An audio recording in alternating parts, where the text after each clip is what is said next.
दोस्तों, स्वागत है आप सभी का आपके YouTube channel RP success academy. आज हम बात करेंगे भारत के भूगोल पर, ठीक है, जिसमें हम भारत की भौगोलिक स्थिति, भारत का अक्षांशीय विस्तार, भारत का देशांतीय विस्तार, इसके बारे में बात करेंगे। दूसरी बात, हम पहले जो बात करेंगे वो हम भारत के नामों के बारे में रखेंगे, बात के भारत के क्या क्या नाम रहे, ठीक है। एक छोटी या एक बहुत लंबी सी कहानी है, इतिहास से शुरुआत हुई भारत के नामों की रखने पर, ठीक है। और दूसरी चीज, कोई भी कंपटीशन एग्जाम हो, भारत भूगोल से अगर कोई टॉपिक देखे तो भारत के भूगोल से बहुत सारे क्वेश्चन हमारे एग्जाम में बनते हैं, ठीक है। तो हम भारत में फैक्चुअल पॉइंट भारत के भूगोल के बारे में और कंसेप्ट बेस्ड बात करेंगे, ताकि कोई भी एग्जाम आपका हो उसमें अगर यहां से प्रश्न बनते हैं तो आप आसानी से सॉल्व कर सकें। तो ये वीडियो अगर आप भी बिल्कुल भारत का भूगोल या जीएस और मैथ को अच्छे से पढ़ना चाहते हैं तो पहले तो चैनल को क्या कर लें, सब्सक्राइब, ताकि हर एक वीडियो जो है वो आपको मिलती रहे। और मैं शुरुआत करता हूं भारत के भूगोल पर। सबसे पहले हम बात करेंगे भारत के नाम क्या क्या थे। जैसे आपने भी सुने होंगे बहुत सारे नाम, जैसे मैं कहूं, एक नाम आपने सुना होगा आर्यावर्त, एक नाम आपने भी सुना होगा हिंदुस्तान, आपने नाम सुना होगा इंडिया। या अभी इंडिया और भारत तो आप सभी लोग जानते हैं जो भारतीय नागरिक हैं। दूसरा नाम आपने एक सुना होगा जम्मूद्वीप और एक सुना होगा आपने यंतो, ठीक है। इन नामों के बारे में बात करते हैं कि कैसे ये जो नाम है वो भारत के पड़े।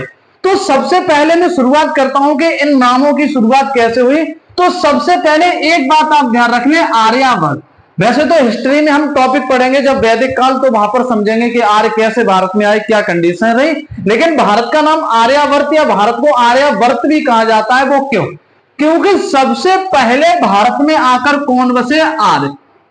तो आर्यों के नाम पर, ठीक है, आर्यों के नाम पर इसका नाम क्या पड़ गया? आर्यावर्त। आर्य जो थे वो भारत में सबसे पहले आए और उत्तर भारत के जो भी लोग हैं वो आर्यों की संतान माने जाते हैं, इसीलिए भारत को क्या कहा जाता है? आर्यावर्त। दूसरी बात करते हैं कि भारत का नाम जो है वो हिंदुस्तान कैसे पड़ा। तो मैं आपने एक नदी का नाम सुना होगा, सिंधु नदी। तो सिंधु नदी से ही नाम जो पड़ा है वो क्या पड़ा है? हिंदुस्तान। तो कैसे पड़ा है उसके बारे में हम बात करते हैं। जैसे आप देखेंगे यहां पर आपने एक सुना होगा तिब्बत में जैसे आप कहते हैं कैलाश पर्वत। तो कैलाश पर्वत पर एक आपने ग्लेशियर का नाम सुना होगा, जिसे आप बोखरचू ग्लेशियर के नाम से जानते हैं, या कहीं कहीं आपने चेमायुंगडुंग ग्लेशियर के नाम से भी सुना होगा। और उसी ग्लेशियर के पिघलने से एक झील बनी है जिसका नाम क्या है? मानसरोवर झील। कौन सी झील बनी है आपके? मानसरोवर झील। और यहां से एक नदी निकलती है और जो भारत के लद्दाख से प्रवेश करती हुई आती है, जिसका नाम है सिंधु नदी, और भारत से होती हुई जम्मू कश्मीर होती हुई और कहां पर पहुंच जाती है? पाकिस्तान। और यहां पर एक सागर देखेंगे जिसका नाम क्या है? अरब सागर। और इसमें क्या बनाती है? आपके मुहाना। यहां पर अगर हम देखें तो यहां पर पाई जाती है बंगाल की खाड़ी। और यहां पर अगर दक्षिण में देखें बिल्कुल तो क्या पाया जाता है? हिंद महासागर। या इसके जो नीचे पाया जाता है वो क्या है? हिंद महासागर। और यहां पर हम देखें तो यहां पर पाया जाता है कौन सा? आपका हिमालय पर्वत। यहां पर जो ये कंडीशन में कौन सा? हिमालय पर्वत। और भारत के ऊपर देखेंगे तो पामीर का पठार, या जिसे, ठीक है। तो यहां पर आप देखेंगे यहां पर कौन सी नदी है? सिंधु नदी। इसे ही क्या कहा जाता है? सिंधु नदी, ठीक है। तो बहुत इंपॉर्टेंट नदी है, बहुत महत्वपूर्ण नदी है, और बहुत सारे क्वेश्चन जो है वो यहां से बनते हैं। तो मैं कहूं कि सिंधु नदी से आप कह रहे होंगे कि भैया कैसे इसका नाम जो है वो हिंदुस्तान पड़ा। तो मैं आपको एक बात बताता हूं, आपने सुना होगा अभी, जैसे मैं कहूं एक देश का नाम सुना होगा आपने, ईरान, ठीक है। ईरान का जो पहले जो नाम था या प्राचीन नाम था वो क्या था? पर्सिया। कौन सा नाम था? पर्सिया। और वहां पर एक धर्म होगा, आपने नाम सुना होगा पारसी धर्म, जिसके आप देखेंगे जरथुस्त्र जो थे वो एक ईरानी व्यक्ति थे जो संस्थापक थे। और उनकी, या वहां पर आप देखेंगे एक पुस्तक मिलती है मेहरे यासना। मेरे यासना में एक शब्द का उल्लेख है जिसे बोलते हैं सप्त सिंधु। सप्त सिंधु। और मेरे यासना पुस्तक में सप्त सिंधु का नाम क्या मिलता है? हप्त सिंधु। क्या मिलता है आपके? हप्त हिंदू। क्या मिलता है? हप्त हिंदू। आप देखेंगे सा से की जगह क्या प्रयोग कर रहे हैं? हा। सा की जगह क्या प्रयोग कर रहे हैं? हा। और दा की जगह क्या प्रयोग कर रहे हैं? दा। तो पारसी भाषा में हम कह सकते हैं सा को क्या पढ़ा जाता है? हा। और आप कह सकते हैं कि ध को क्या पढ़ा जाता है, द। क्या पढ़ा जाता है, द। जैसे आप सुनते होंगे सप्ताह, सप्ताह को हम कभी कभी बोलते हैं क्या, हफ्ता। क्या बोलते हैं, हफ्ता। तो पारसी जो थे उसमें से आपने एक और सुना होगा, एक हकमनी वंश हुआ करता था और वहां के शासक थे साइरस और डेरियस। उन्होंने भारत पर क्या किया, पहला विदेशी आक्रमण किया। ठीक है, तो जब वो लोग आते तो इसे क्या पढ़ते थे, सा को क्या पढ़ दिया, हाँ, और धा को क्या पढ़ देते थे, दा। तो आप देखेंगे भैया सिंधु नदी का जो नाम पड़ गया वो क्या पड़ गया, हिंदू नदी। क्या नाम पड़ा गया, हिंदू नदी। इसी प्रकार इस हिंदू नदी का देश या सिंधु नदी का देश या हिंदू नदी का देश से ही नाम क्या पड़ गया, हिंदुस्तान। क्या नाम पड़ गया, हिंदुस्तान। इसी से आप देखेंगे एक शब्द और सुना होगा आपने, हमारी जो भाषा है हिंदी, ठीक है, हिंदी भी जो शब्द है वो किससे निकला हुआ है, सिंधु नदी। ठीक है, या यहाँ पर बोली जाने वाली भाषा को नाम क्या दिया, हिंदी, और काकी लोक प्रवृत्ति के कारण केवल नाम क्या रह गया, हिंदी। ठीक है, तो आप मुझे बताएं कि भैया बता सकते हैं कि हिंदुस्तान जो नाम है वो किसके द्वारा दिया गया, ईरानियों के द्वारा। किसके द्वारा दिया गया, ईरानियों के द्वारा। तो हिंदुस्तान नाम भारत का किसके द्वारा दिया गया, ईरानियों के द्वारा नाम क्या दिया गया, तो आप कहेंगे हिंदुस्तान। क्या नाम दिया गया, हिंदुस्तान। दूसरी बात आती है कि इसी सिंधु नदी, सॉरी, जो भारत का दूसरा नाम है वो क्या है, इंडिया। तो आप कहेंगे कि सिंधु नदी को आपने पढ़ा होगा क्या कहा जाता है, इंडस रिवर। क्या कहा जाता है, इंडस रिवर। क्या कहा जाता है, इंडस रिवर। तो आप देखेंगे जब यूनानी या सिकंदर वगैरह ने आक्रमण किया तो इस इंडस से ही क्या शब्द बना, इंडिया। क्या शब्द बना, इंडिया। तो आप कह सकते हैं कि भारत को जो इंडिया नाम है वो किसके द्वारा दिया गया, यूनानियों के द्वारा। किसके द्वारा दिया गया, तो आप कहेंगे किसके द्वारा दिया गया, यूनानियों के द्वारा। क्या नाम दिया गया, तो आप कहेंगे इंडिया। ठीक है, अब मैं कहूं कि ये नाम क्यों पढ़ रहे हैं या क्यों पढ़ रहे हैं, क्यों नाम ये रखे जा रहे हैं, या सिंधु नदी के ही नाम पर क्यों रखे जा रहे हैं। और भी तो बहुत सारी नदियां हैं भारत में, गंगा है, यमुना है, ब्रह्मपुत्र है, ठीक है, कावेरी है, गोदावरी है। ठीक है, तो आप कहेंगे और नदियों के नाम पर क्यों नहीं, इसी के नाम पर क्यों पढ़ रहे हैं। तो आप कह सकते हैं या समझ सकते हैं कि यहां पर आप देखेंगे क्या है, अरब सागर। यहां पर क्या है, आप कहेंगे हिंद महासागर। यहां पर क्या है, आप कहेंगे बंगाल की खाड़ी। और यहां पर आप कहेंगे क्या है, हिमालय पर्वत। और यहां पर क्या है, तिब्बत या पामीर का पठार। तो आप देखेंगे कि भारत आने का एक ही रास्ता बचता है, जो स्थल मार्ग है वो क्या है, सिंधु नदी, जो पाकिस्तान वगैरह में, अब तो जो पाकिस्तान है वो पहले क्या हुआ करता था, भारत का हिस्सा हुआ करता था। ठीक है, तो इसीलिए जो है वो सिंधु नदी को जो पार भारत में अगर प्रवेश करना था तो किसे पार करना होता था, सिंधु नदी को। इसीलिए सारे नाम जो है वो किसके नाम पर, सिंधु नदी। उसके बाद कहेंगे आपके जम्बू द्वीप नाम क्यों पड़ा। ठीक है, तो यहां से एक पॉइंट ध्यान रखना है कि जो चाणक्य थे, ठीक है, जो चाणक्य थे, चाणक्य का एक पुस्तक थी जिसका नाम था अर्थशास्त्र। तो चाणक्य की पुस्तक अर्थशास्त्र में भारत का नाम क्या मिलता है, जम्बू द्वीप। तो किसकी पुस्तक में मिलता है, चाणक्य के अर्थशास्त्र। किसमें मिलता है, चाणक्य के अर्थशास्त्र। चाणक्य के अर्थशास्त्र में भारत का नाम जो मिलता है वो क्या मिलता है, जम्बू द्वीप। क्या मिलता है, जम्बू द्वीप। ठीक है, क्यों जम्बू द्वीप ही क्यों मिलता है, क्योंकि ऐसा माना जाता है कि भारत को, आपने सुना होगा कि भारत उपमहाद्वीप की संज्ञा भी दी जाती है, क्योंकि यहाँ की जो क्लाइमेट या जलवायु है वो इस प्रकार की है कि इसे उपद्वीप कहना, उपमहाद्वीप कहना बनता है। तो इस भारत या द्वीप में जो थे वो जामुन के पेड़ों की संख्या अधिक थी, इसीलिए इसे नाम क्या दिया गया, जम्बू द्वीप। क्या नाम दिया गया, जम्बू द्वीप। अगली बात हम करते हैं, अगला नाम आपने क्या सुना, यंतु। क्या नाम सुना, यंतु। यंतु यानी कि आप देखेंगे चीनी ग्रंथों में, जैसे मैं कहूंगा चीनी विद्वान जो थे वो भारत में आए, जैसे फायान था, ठीक है, वेन सांग था, इत्सिंग था, ये सब लोग जो थे वो चीन वाले भारत में आए बौद्ध धर्मों के अध्ययन के लिए। तो आप देखेंगे चीनी ग्रंथों में भारत का नाम क्या मिलता है, यंतु। और यंतु और कुछ नहीं है, ये भी सिंधु नदी का आपका टूटा हुआ रूप है, या सिंधु नदी का बिगड़ा हुआ रूप ही क्या है, आपका यंतु। तो आप एक बार आप मुझे बताएं, इतनी बातें समझ में आई आप लोगों के या नहीं। भारत के नाम क्या कहा जाता है, भारत को आर्यावर्त। आर्यावर्त क्यों कहा जाता है, क्योंकि सबसे पहले भारत में आकर कौन बसे थे, आर्य। ठीक है, आर्य यानी कि भारत का मतलब उत्तर भारत में। ठीक है, तो उत्तर भारत के लोग अपने आप को क्या मानते हैं, आर्य। ठीक है, या हम लोग जो है वो कौन है, आर्यों की संतान है, तो इसीलिए नाम क्या पड़ गया, आर्यभट्ट। अगला आप देखेंगे क्या नाम है, हिंदुस्तान। तो हिंदुस्तान नाम क्यों का पड़ा, क्योंकि सिंध सा से आप देखेंगे जो पारसी भाषा में स को क्या पढ़ा जाता था, हा, धा को क्या पढ़ा जाता था, दा। तो इसीलिए ईरानियों ने नाम क्या दिया, हिंदुस्तान। ठीक है, यूनानिया या सिंध नदी को इंग्लिश में क्या कहा जाता है, इंडस रिवर। तो यूनानियों ने इंडस से क्या बना दिया, इंडिया। और चाणक्य के अर्थशास्त्र में क्या मिलता है, जम्बूद्वीप। और चीनी ग्रंथों में क्या मिलता है, यंचू। फिर एक और नाम सुना होगा आपने, भारत। ठीक है, तो भारत आप देखेंगे ऋग वैदिक काल में, ठीक है, तो जो आप एक देखेंगे आर्यों के एक जन थे जिनका नाम था भरत, और भरत के ही नाम पर जो है भारत नाम आपका पड़ा। ठीक है, तो अब मैं आपको यहां तक बात बताई कि भारत के, जब भारत का भूगोल पढ़ रहे हैं, भारत के बारे में पढ़ रहे हैं, तो हमें पता होना चाहिए कि भारत के क्या क्या नाम है।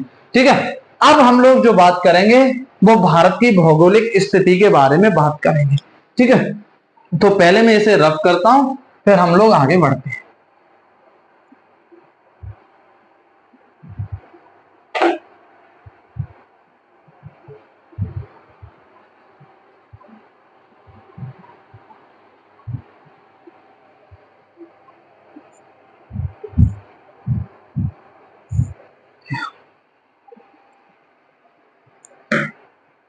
भारत की भौगोलिक स्थिति से पहले, या भारत की भौगोलिक स्थिति में दो चीजें महत्वपूर्ण भूमिका निभाती हैं, एक अक्षांश और एक देशांतर। तो पहले भारत को समझने के लिए हमें पहले यह समझना होगा कि भारत जो है वो पृथ्वी में किस जगह या किस स्थान पर स्थित है। तो एक बार आप मुझे बात गौर से सुने, फिर हम लोग आगे बढ़ते हैं। जैसे मैं कहूं, पहले मैं पृथ्वी को बनाता हूं और थोड़ा सा आपको यहां से समझाता हूं। ये हमारी क्या है, पृथ्वी। और आपने सुना होगा इस प्रकार जो क्षैतिज रूप से खींची जाती हैं इन्हें क्या कहा जाता है, अक्षांश रेखाएं, या इन्हें कहा जाता है लैटिट्यूड। क्या कहा जाता है, लैटिट्यूड। और एक आपने देखा होगा जो लंबवत खींची जाती हैं इन्हें क्या कहा जाता है, आपके देशांतर रेखाएं, और या फिर इन्हें क्या कहा जाता है, लॉन्गिट्यूड। और इन्हें क्या कहा जाता है, अक्षांश रेखा। तो पहले हम अक्षांश रेखाओं से समझ। मान लीजिए एक अक्षांश रेखा खींची गई है, ठीक है, जो पृथ्वी को दो बराबर भागों में विभाजित करती है, जिसे कहा जाता है 0 डिग्री अक्षांश रेखा या अक्षांश और देशांतर। जब वर्ल्ड ज्योग्राफी हम पढ़ेंगे तब वहां पर बहुत डिटेल में डिस्कस करेंगे। केवल अभी हमें यहां पर भारत की स्थिति समझनी है कि भारत कोई छोटी सी तो चीज है नहीं, ठीक है, एक विशाल देश है। ठीक है, तो वहां पर हमें देखना है कि पूरे विश्व में जो है वो कहां पर कंडीशन बनती है। इस 0 डिग्री अक्षांश रेखा को ही कहा जाता है क्या, आपने सुना होगा भूमध्य रेखा। क्या कहा जाता है, भूमध्य रेखा। भू का मतलब क्या होता है, पृथ्वी। पृथ्वी के मध्य से जा रही है, इसीलिए इसका नाम क्या पड़ा, भूमध्य। दूसरा आपने सुना होगा इसे ही विषुवत। क्या सुना होगा, विषुवत। विषुवत रेखा क्यों कहते हैं, क्योंकि एक आपने स्थिति सुनी होगी इक्विनॉक्स, या जिसे कहा जाता है विषुव। विषुव क्या है कि जब पृथ्वी पर दिन और रात की अवधि क्या होती है, समान, यानी दिन भी 12 घंटे के, रात भी 12 घंटे की, तो इसे कहा जाता है इक्विनॉक्स या विषुव। तो इस भूमध्य रेखा पर या 0 डिग्री अक्षांश रेखा पर दिन रात बराबर रहते हैं, इसीलिए क्या कहा जाता है, विषुवत रेखा, या इंग्लिश में इसे कहा जाता है इक्वेटर। क्या कहा जाता है, इक्वेटर। ठीक है, और जो अक्षांश रेखाएं हैं वो 1 डिग्री के अंतराल पर खींची जाती है। कितने डिग्री के अंतराल पर खींची जाती है, अगली जो अक्षांश रेखा होगी वो 1 डिग्री होगी, इसी प्रकार अगली होगी वो क्या होगी, 2 डिग्री। ठीक है, इसी प्रकार आपने एक बात और सुनी होगी कि जो पृथ्वी है वो कितने डिग्री अक्षांश पर झुकी हुई है, ठीक है, 23 डिग्री पर, सॉरी 23.5 डिग्री पर। तो आप देखेंगे एक और रेखा खींच लेंगे हम, किसे, 23.5 डिग्री। ठीक है, 23.5 डिग्री। ठीक है, कितनी, 23.5 डिग्री। अब आप मुझे ये बताएं कि जब भूमध्य रेखा ने पृथ्वी को 2 बराबर भागों में विभाजित किया तो यह दिशा ऊपर की ओर क्या होगी, उत्तर। तो इसे नाम दिया उत्तरी गोला। क्या नाम दिया, उत्तरी गोलार्ध, या इसे ही कहा जाता है आपके नॉर्थर्न हेमिस्फीयर। क्या कहा जाता है, नॉर्थर्न हेमिस्फीयर। और ये दक्षिण में है तो इसे नाम क्या दे दिया गया, दक्षिणी गोलार्ध। क्या नाम दे दिया गया, दक्षिणी गोलार्ध, या इसे क्या कहा जाता है, साउथर्न हेमिस्फीयर। ठीक है, तो 23.5 डिग्री। इसी प्रकार ये क्या है, 23.5 डिग्री नॉर्थ लैटिट्यूड या आपके उत्तरी अक्षांश, या इसे कहा जाता है कर्क रेखा, या इसे कहा जाता है ट्रॉपिक ऑफ कैंसर। क्या कहा जाता है? Tropic of cancer. तो 23.5 डिग्री उत्तरी अक्षांश को क्या कहा जाता है? कर्क रेखा। इसी प्रकार आप देखेंगे, मैं कहूं कि दक्षिणी गोलार्ध में भी कितने पर? 23.5 डिग्री पर एक होती है जिसे कहा जाता है 23.5 डिग्री साउथ लैटिट्यूड, या इसे क्या कहा जाता है? मकर रेखा, या इसे कहा जाता है ट्रॉपिक ऑफ कैप्रिकॉर्न। क्या कहा जाता है? Tropic of capricorn. ठीक है, तो यहां से अगर मैं बात करूं, आपने एक बात और सुनी होगी, ठीक है, कि भारत के मध्य से एक अक्षांश रेखा गुजरती है जिसे क्या कहा जाता है? कर्क रेखा। ठीक है, कौन सी गुजरती है? कर्क रेखा। कौन सी अक्षांश रेखा गुजरती है आपकी? कर्क रेखा। तो ये मान लीजिएगा क्या है? भारत। और भारत के मध्य से कौन सी रेखा गुजरती है? कर्क रेखा गुजरती है। ठीक है, तो कर्क रेखा गुजरती है, तो आप देख रहे हैं, ठीक है। अब इसी प्रकार 1 डिग्री के अंतराल पर मैं खींचता हुआ चला जाऊं तो आप कहेंगे एक पुण्य से यहां से गुजर रही होगी, इसी प्रकार भारत से क्या गुजर रही होंगी? अक्षांश रेखाएं गुजर रही होंगी। अब मैं आपसे एक बात पूछ लूं कि अक्षांशी दृष्टि से भारत किस गोलार्ध में स्थित है? तो आप कहेंगे भैया अक्षांशी दृष्टि ये 0 डिग्री अक्षांश रेखा, ये भूमध्य रेखा, विषुवत रेखा, तो उत्तर में, तो भारत किस गोलार्ध में स्थित है? उत्तरी गोलार्ध। ठीक है, मोस्ट इंपोर्टेंट या बहुत इंपोर्टेंट पॉइंट है, आप ध्यान रखें। ठीक है, तो अक्षांशी दृष्टि से भारत किस गोलार्ध में स्थित है? तो आप कहेंगे कि ये उत्तरी गोलार्ध में स्थित है। ठीक है, ये हमने किस पे बात कर ली? अक्षांश रेखा। ठीक है, थोड़ा थोड़ा समझते हैं अभी, क्योंकि अक्षांश और देशांतर हम वर्ल्ड ज्योग्राफी बहुत डिटेल में समझेंगे। ठीक है, तो यहां से अगर मैं एक बात कहूं आपसे, अब ये हम देशांतर रेखाओं पे बात करते हैं। एक देशांतर रेखा आपकी जाती है जिसे कहा जाता है 0 डिग्री लॉन्गिट्यूड। ठीक है, या 0 डिग्री देशांतर रेखा, जो कि पूरी पृथ्वी के मध्य से गुजारी गई है, इसे कहा जाता है ग्रीनविच रेखा। क्या कहा जाता है? ग्रीनविच रेखा। ठीक है, ग्रीनविच एक स्थान है जो इंग्लैंड में पड़ता है। ठीक है, आपने सुना होगा। ठीक है, तो ये कैसी खींची जाती है? लंबवत खींची जाती है, या आप कहेंगे ये ध्रुवों को मिलाकर, ये उत्तरी ध्रुव है, ये सॉरी ये दक्षिणी ध्रुव है, और ये कौन सा ध्रुव है? उत्तरी ध्रुव। ठीक है, तो ये ध्रुवों को मिलाकर खींची जाती है। ठीक है, तो इस प्रकार आप देखेंगे कि भारत यहां पर था, तो आप देखेंगे भारत अब हमारा कहां पर बन जाएगा? यहां पर। कहां पर बन जाएगा हमारा भारत? यहां पर। तो अब आप ये बताएं मुझे, जब ये 0 डिग्री आपकी कौन सी रेखा है? देशांतर रेखा, तो इस तरफ कौन सा गोलार्ध पड़ेगा? आपने देखा होगा इधर कौन सा पड़ता है? पश्चिम, और इधर क्या पड़ता है? पूरब। तो ये आपका कौन सा? पश्चिमी गोलार्ध। कौन सा गोलार्ध? पश्चिमी गोलार्ध। और ये कौन सा आपका? पूर्वी गोलार्ध। कौन सा गोलार्ध? पूर्वी गोलार्ध। ठीक है, पश्चिमी गोलार्ध, या इसे हम कह सकते हैं वेस्टर्न हेमिस्फीयर, और इसे कह सकते हैं हम ईस्टर्न हेमिस्फीयर। तो आप मुझे ये बताएं कि ये कौन सी रेखाएं खींच ली हमने? देशांतर रेखा। ये कौन सी रेखाएं खींच ली हमने? देशांतर रेखा। तो देशांतरी दृष्टि से आप कहेंगे भारत किस गोलार्ध में स्थित है?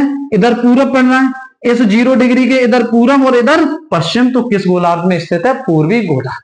ठीक है, किस गोलार्ध में स्थित है? पूर्वी गोलार्ध। तो आप दो बातें यहां से समझें कि भैया अक्षांशी दृष्टि से भारत किस गोलार्ध में? उत्तरी गोलार्ध। देशांतरी दृष्टि से भारत किस गोलार्ध में? पूर्वी गोलार्ध। और मैं यहां पर भी देशांतर रेखाएं खींच दूं, तो अब मैं आपसे एक बात पूछूं कि भैया अक्षांशीय और देशांतरी दृष्टि से भारत किस गोलार्ध में स्थित है? तो आप कहेंगे अक्षांशी से उत्तर, देशांतरी से पूरब। तो अक्षांशी और देशांतरी से क्या हो जाएगा? उत्तर पूरब गोलार्ध। ठीक है, अब आप मुझे बताएं ये कंडीशन आपकी समझ में आई या नहीं? ठीक है, तो ये 3 पॉइंट है, 3 पॉइंट मैंने आपको समझा दिए। अब इसी आधार पर मैं आपको लेकर चलता हूं। इस भारत को अक्षांशी दृष्टि से देखा जाए तो आप कहेंगे एक अक्षांश रेखा जो होगी वो इस प्रकार यहां पर गुजर रही होगी। ठीक है, इस प्रकार यहां से, इसी प्रकार आप यहां पर देखेंगे, जैसे मैंने यहां बताया, यहां क्या है? बंगाल की खाड़ी, या BOB, बे ऑफ बंगाल जिसे कहा जाता है। और यहीं पर आपने एक नाम सुना होगा, अंडमान निकोबार। अंडमान निकोबार के आप देखेंगे एक पड़ता है ग्रेट निकोबार, और इस प्रकार यहां पर मैं खींचूं अक्षांश रेखा। ठीक है, और इसी प्रकार मैं खींचता चला जाऊं, तो आप देखेंगे एक कंडीशन ऐसी आएगी कि यहां पर उठा हुआ है, तो एक अक्षांश रेखा यहां से जा रही होगी। ठीक है, तो आप कह सकते हैं कि भारत जो है वो इस प्रकार कहीं ना कहीं भारत का एक ऐसी अक्षांश रेखा होगी जो सबसे उत्तर में हो, एक ऐसी होगी जो किसमें हो? सबसे दक्षिण में, और एक कहां पर होगी? यहां पर। ये क्यों बनाई है मैंने, इसके बारे में भी मैं बताऊंगा। तो यहां पर मैं कहूं अगर अक्षांशी दृष्टि की भारत की बात करूं तो यहां पर आप देखेंगे कितने डिग्री पड़ता है, 6 डिग्री 45 मिनट।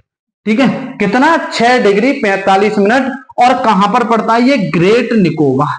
कहां पर पड़ता है, ग्रेट निकोबार। कहां पड़ता है, ग्रेट निकोबार। या इसे कहा जाता है, एक इसके नाम आप ध्यान रख लें, इस बिंदु को कहा जाता है इंदिरा पॉइंट। क्या कहा जाता है, इंदिरा पॉइंट। क्या कहा जाता है, इंदिरा पॉइंट। या इसे ही कहा जाता है आपके पिगमेलियन पॉइंट।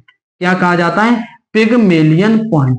क्या कहा जाता है, पिगमेलियन पॉइंट। या इसे ही क्या कहा जाता है आपके, पार्सन बिंदु। या इसे ही क्या कहा जाता है, पार्सन पॉइंट।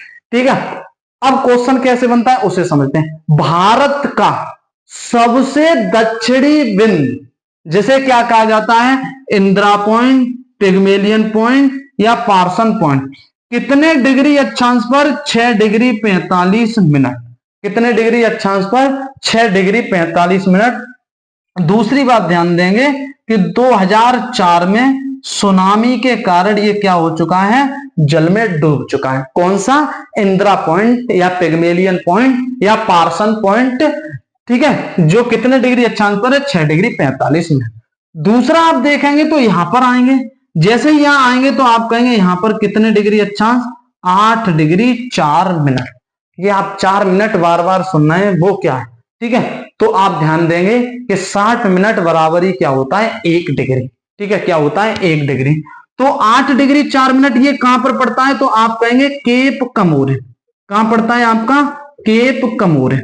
कहां पर पड़ता है आपके, केप कमोरिन। और केप कमोरिन कहां पर है आपके, कन्याकुमारी तमिलनाडु। कहां पर आपके, कन्याकुमारी तमिलनाडु। कहां पर आपके, कन्याकुमारी तमिलनाडु। अब यहां से पॉइंट कैसे बनेगा, भारत की मुख्य भूमि का सबसे दक्षिणतम बिंदु किसे, किस नाम से जाना जाता है, केप कमोरिन। किस नाम से जाना जाता है, केप कमोरिन। किस नाम से जाना जाता है, केप कमोरिन। ठीक है, भारत की मुख्य भूमि का सबसे दक्षिणतम बिंदु। ठीक है, मुख्य भूमि, अगर मैं ये पूछ लूं भारत का सबसे दक्षिणतम बिंदु 6 degree 45 minute, Indira point, Pygmalion या पार्सन पॉइंट कहा जाता है। ठीक है, कहां पर, ग्रेट निकोबार या अंडमान निकोबार का ही हिस्सा है। ठीक है, क्यों इसे मुख्य भूमि क्यों नहीं माना गया, क्योंकि ये जल में डूब चुका है। ठीक है, तो मुख्य भूमि का सबसे दक्षिणतम बिंदु तो कौन सा हो जाएगा, केप कमोरिन, 8 डिग्री 4।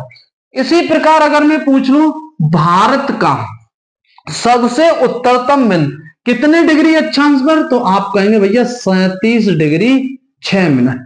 कितने पर, 37 डिग्री 6 मिनट नॉर्थ लैटिट्यूड। इसी प्रकार 8 डिग्री 4 मिनट नॉर्थ लैटिट्यूड। ध्यान रखें, मोस्ट इंपोर्टेंट, आप चाहे ग्रुप डी का एग्जाम उठा लें कोई भी, ठीक है, और चाहे आप सिविल सर्विसेज का उठा लें, ये ध्यान रखना है, नॉर्थ लैटिट्यूड। नॉर्थ लैटिट्यूड क्यों, ऐसा मत कर देना किसे आप साउथ लैटिट्यूड मान ले। नॉर्थ या उत्तरी अक्षांश क्यों कह रहे हैं, क्योंकि भारत अक्षांशीय दृष्टि से किस गोलार्ध में स्थित है, उत्तरी अक्षांश। किस गोलार्ध में स्थित है, उत्तरी अक्षांश। ठीक है, तो भारत का सबसे उत्तरतम जो बिंदु है वो कितने डिग्री अक्षांश पर, 37 डिग्री 6 मिनट उत्तरी अक्षांश। इसे किस नाम से जाना जाता है, तो इसे जाना जाता है इंदिरा कोर। किस नाम से जाना जाता है, इंदिरा कोर। कहां पर पड़ता है आपके, लद्दाख।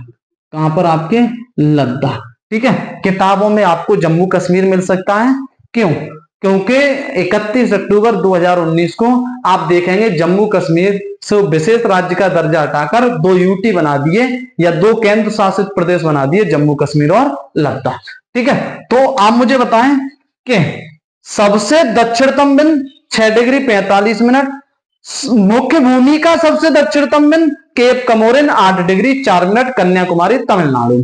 ठीक है, सबसे उत्तरतम बिंदु 37 डिग्री 6 मिनट उत्तरी अक्षांश पर, जिसे क्या कहा जाता है, इंदिरा कोल। और कहां पर है आपके, लद्दाख। कहां पर है आपके, लद्दाख। ठीक है, तो अगर मैं आपसे ये कहूं कि अब ये हमारा क्या हो गया, अक्षांशीय विस्तार। अक्षांशीय विस्तार क्या हो गया, अगर मैं आपसे ये पूछूं, मैं थोड़ा सा यहां पे रफ करता हूं। ठीक है,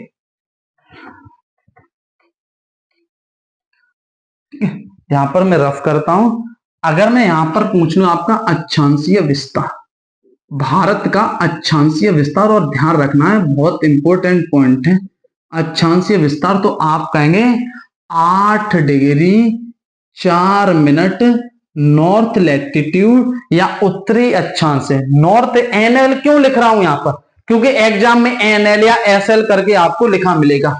तो 8 डिग्री 4 मिनट उत्तरी अक्षांश से 37 डिग्री 6 मिनट उत्तरी अक्षांश नॉर्थ लैटिट्यूड।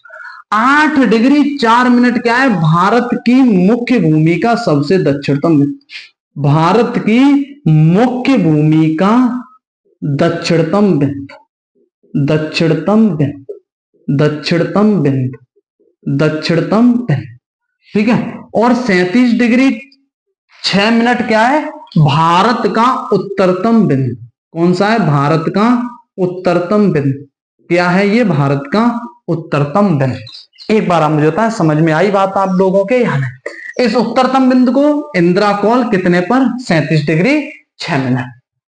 अगली बात करते हैं देशांतरीय विस्तार। तो आप कहेंगे इस प्रकार ये जो है आपकी रेखाएं, देशांतरी रेखाएं जो आपकी किस प्रकार खींची जाती हैं, इस प्रकार, ठीक है। तो इस प्रकार अगर खींचे तो आप कह रहे होंगे एक रेखा यहां से गुजर के जा रही होगी भैया, ठीक है। इसी प्रकार खींचते हुए चले जाएंगे तो एक रेखा कहां से गुजर के जा रही होगी, यहां से, ठीक है। कहां से गुजर के जा रही होगी, यहां से। कहां से गुजर के जा रही होगी, यहां से।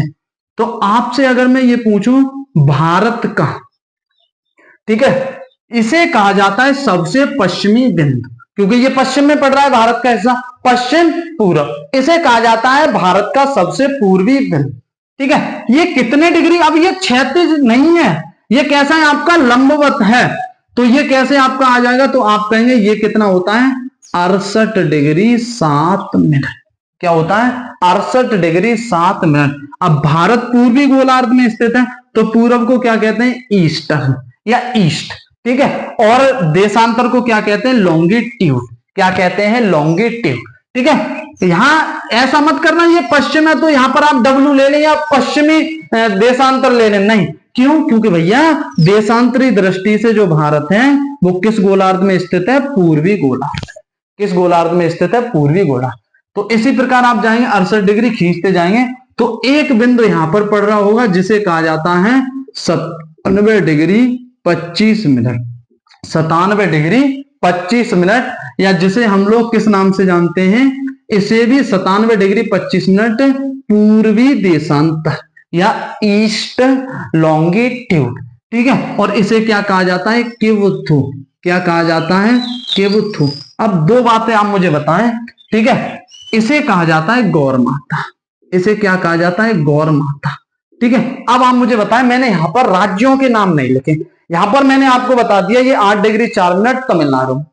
यहां आप मुझे बताएं ये सबसे पश्चिम में कौन सा राज्य पड़ता है, या गौर माता कहां पड़ रहा होगा, तो आप कहेंगे ये सर कहां पड़ रहा होगा, गुजरात। ये कहां पड़ रहा होगा, गुजरात। मैं कहूं कि सबसे पश्चिमी बिंदु कहां पर पड़ रहा होगा, तो आप कहेंगे, सॉरी सबसे पूर्वी बिंदु, तो आप कहेंगे सबसे पूर्व में राज्य कौन सा है, अरुणाचल प्रदेश। तो ये किवथु कहां पर होगा, अरुणाचल प्रदेश। कहां पर होगा, अरुणाचल प्रदेश, ठीक है। कहां पर होगा, अरुणाचल प्रदेश। अब आप मुझे बताएं समझ में आया आप लोगों के या नहीं। भारत का सबसे पूर्वी बिंदु, ठीक है, किवथु, कितने डिग्री देशांतर पर, 97 डिग्री 25 मिनट पूर्वी देशांतर, किस राज्य में, अरुणाचल प्रदेश। भारत का सबसे पश्चिमी बिंदु, ठीक है, 68 डिग्री 7 मिनट पर, नाम क्या है, गौर माता, किस राज्य में, गुजरात। किस राज्य में, आप कहेंगे गुजरात। भारत का सबसे उत्तरतम बिंदु इंदिरा कॉल, कितने डिग्री अक्षांश पर, तो आप कहेंगे 37 डिग्री 6 मिनट उत्तरी अक्षांश। भारत का सबसे मुख्य भूमि का सबसे दक्षिणतम बिंदु, जिसे केप कमोरिन के नाम से जानते हैं, 8 डिग्री 4 मिनट उत्तरी अक्षांश, ठीक है। भारत का सबसे दक्षिणतम बिंदु केवल ये पूछ ले तो आप कहेंगे 6 डिग्री 45 मिनट पर इंदिरा पॉइंट, पिग्मेलियन पॉइंट, जिसे क्या कहा जाता है, पार्सन पॉइंट। कहां पर, ग्रेट निकोबार, ठीक है। अब मैं आगे बढ़ता हूं। अब मैं अगर आपसे ये पूछ लूं, ठीक है, अब मैं अगर आपसे ये पूछूं कि भारत का देशांतरीय विस्तार बताइए, भारत का देशांतरीय विस्तार बताइए, तो आप कहेंगे देशांतरीय विस्तार 68 डिग्री 7 मिनट पूर्वी देशांतर से 97 डिग्री 25 मिनट पूर्वी देशांतर तक। तो मैं कहूं भारत का देशांतरीय विस्तार, भारत का देशांतरीय विस्तार। ठीक है, भारत का देशांतरीय विस्तार। तो आप कहेंगे कहां से है, तो आप कहेंगे देशांतरीय विस्तार 68 डिग्री 7 मिनट पूर्वी देशांतर से या ईस्ट लॉन्गिट्यूड से 97 degree 25 minute 97 degree 25 minute east latitude या पूर्वी देशांतर। ठीक है, इसे क्या कहा जाता है, भारत का सबसे पश्चिमी बिंदु। क्या कहा जाता है, या पश्चिमी देशांतर। इसे कहा जाता है भारत का सबसे पूर्वी देशांतर। इसे क्या कहा जाता है, भारत का सबसे पूर्वी देशांतर। तो ये समझ में आ गया। पश्चिमी बिंदु गौर माता कितने डिग्री देशांतर पर, 68 डिग्री 7 मिनट। भारत का सबसे पूर्वी बिंदु किवथु, किस नाम से, किवथु, कितने डिग्री देशांतर, 97 डिग्री 25 मिनट देशांतर पर। ठीक है, तो ये हमारा क्या हुआ, अक्षांशीय और देशांतरीय विस्तार। दूसरी बात अगर मैं आपसे ये कहूं, ठीक है, अब आप मुझे ये बताएं, बहुत बार एग्जाम में पूछा गया है कि भारत का अक्षांशीय और देशांतरीय विस्तार कितने डिग्री के मध्य में है, कितने डिग्री के मध्य में है। भारत का अक्षांशीय और देशांतरीय विस्तार कितने डिग्री के मध्य में है, तो आप मुझे बताएं, बता सकते हैं। तो आप कहेंगे कितना था, 37 degree 6 minute, 37 degree 6 minute, 37 degree 6 minute और 8 डिग्री 4 मिनट। अगर इनका डिफरेंस निकालेंगे तो आप क्या कहेंगे, 6 मिनट में से 4 मिनट गए, कितने मिनट बचे, 2। 37 डिग्री में से 8 डिग्री गए तो कितने डिग्री बचे, 29 डिग्री 2 मिनट। ठीक है, उसी प्रकार आप मुझे बताएं देशांतरीय विस्तार की बात करूं तो आप कहेंगे 68 डिग्री 7 मिनट से 97 डिग्री 25 मिनट। तो इन दोनों का डिफरेंस निकालूं तो 25 में से 7 गए तो आप कहेंगे मिनट, यानी 25 मिनट में 7 मिनट गए तो कितने मिनट बचे, 18। 97 डिग्री में से 68 डिग्री गए तो आप कहेंगे कितने डिग्री बचे, 29 डिग्री। तो क्या मैं इन्हें ये नहीं बोल सकता लगभग 30 डिग्री, क्या मैं इसे ये नहीं बोल सकता लगभग 30 डिग्री। तो मैं कह सकता हूं कि भारत का अक्षांशीय और देशांतरीय विस्तार कितने डिग्री में है, 30 डिग्री में है। कितने डिग्री में है, 30 डिग्री।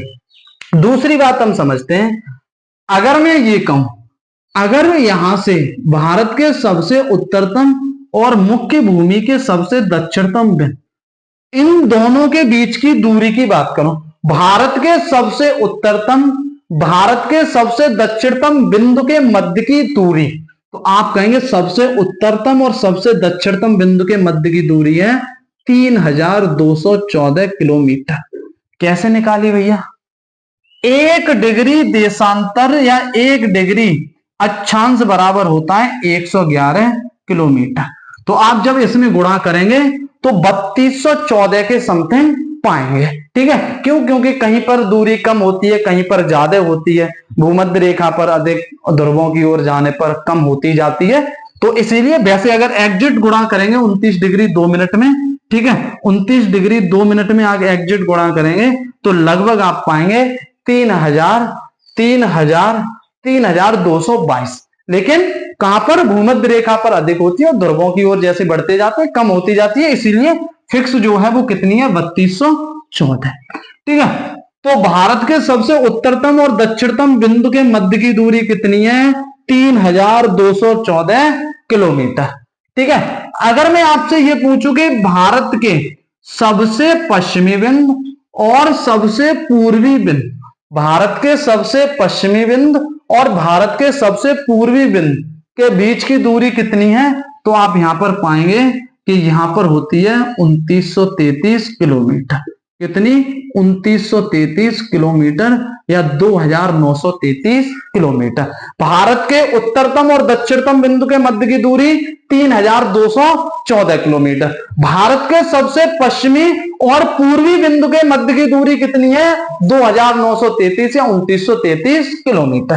ठीक है, एक छोटी सी बात और समझेंगे हम यहां पर। ठीक है, कि आपको मैं कहूं एग्जाम में एक क्वेश्चन और ट्रेंड में रहता है, जैसे कि अरुणाचल प्रदेश में बैठे एक व्यक्ति को सूर्य सुबह 6 बजे दिखाई देता है, तो गुजरात में बैठे व्यक्ति को सूर्य जब उदय होगा तो कितने बजे दिखाई देगा। ठीक है, अब भैया कैसे निकालेंगे इस क्वेश्चन को, तो मैं यहां पर आपको एक बात समझाऊंगा छोटी सी, वो समझे। जैसे एक क्वेश्चन आपने सुना होगा कि 1 डिग्री देशांतर बराबर 1 डिग्री देशांतर बराबर 4 मिनट। ठीक है, क्यों होता है ये हम पढ़ाएंगे, अक्षांश रेखाएं और देशांतर रेखाएं पढ़ेंगे तब। ठीक है, तो 1 डिग्री देशांतर बराबर 4 मिनट समय। आप मुझे बताएं, अगर सूर्य यहां उदय हो रहा है तो यहां से चलते चलते चलते चलते जब आएगा तो उसे कितने डिग्री चलना होगा? तो आप कहेंगे 30 डिग्री। क्यों 30 डिग्री देशांतर? क्यों? क्योंकि अभी हमने पढ़ा है भारत का अक्षांशी देशांतरी विस्तार कितने डिग्री में है? 30 डिग्री। तो 1 डिग्री देशांतर चलने में पृथ्वी को कितना समय लगता है? 4 मिनट। तो 30 डिग्री में कितने लगेंगे? 4 12 यानी 120 मिनट, अर्थात 2 घंटे। कितने घंटे लगेंगे? 2 घंटे। यानी कि अरुणाचल प्रदेश में कोई व्यक्ति बैठा है और उसे सूर्य उदय हो रहा है 6 बजे दिखाई दे रहा है, तो गुजरात में बैठे हुए व्यक्ति को वो सूर्य उदय कितने बजे, क्योंकि यहां तक चलने में पृथ्वी को 2 घंटे लग जाएंगे, तो कितने बजे दिखाई देगा? 8 बजे। कितने बजे दिखाई देगा? 8 बजे। यदि अगर आंध्र प्रदेश में बैठे किसी व्यक्ति को सूर्य मान लीजिएगा 4 बजे उदय होता हुआ दिखाई दे रहा है, तो वही सूर्य उदय होते हुए गुजरात में बैठे व्यक्ति को 6 बजे दिखाई देगा। ठीक है, तो ये हमारा क्या था? अक्षांशीय विस्तार और देशांतरीय विस्तार। ठीक है, तो आज की वीडियो हम यहीं तक रखेंगे और नेक्स्ट वीडियो आपको कल मिलेगी, तो आप रेगुलर वीडियो देखते रहिएगा। और मैं गारंटी के साथ कह रहा हूं, कोई भी एग्जाम हो, आप इजीली बहुत ही आसानी से उसे वहां से क्वेश्चन आप सॉल्व कर सकते हैं। तो आज के लिए इतना ही रखता हूं, तब तक के लिए बाय। मिलते हैं नई शुरुआत के साथ, नई वीडियो में और नए टॉपिक के साथ। आज के लिए